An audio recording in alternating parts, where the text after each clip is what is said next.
Alright, so a couple of you guys were asking on how to do your push button ignition on a Ford Ranger. So I bought this kit off Amazon. It's a Easy Guard, engine start stop. And basically I bought this because my ignition rod broke, so I was trying to figure out something else to do instead of having to use a key. And this is what I came up with.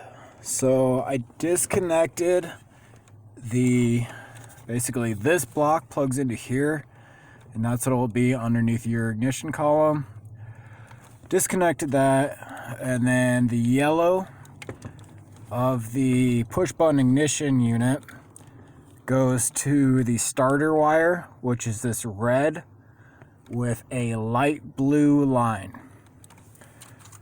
The brown back here is, on mine it says connect with ignition 2, which is that black and green one that I gotta jump through to. The red is your 12 volt constant, so I got that connected right here to this yellow. The white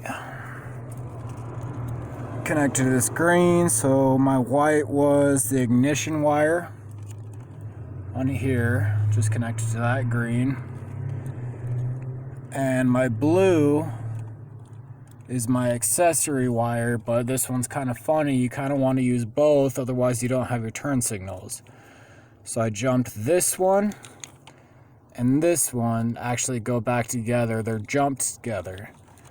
So your ignition wiring is your brown with the yellow stripe, and if you see right there, I got two of them. That's why they're jumped together, tied into one. So that's how I hooked it up.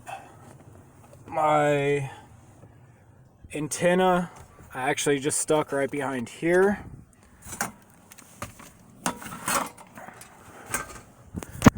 And so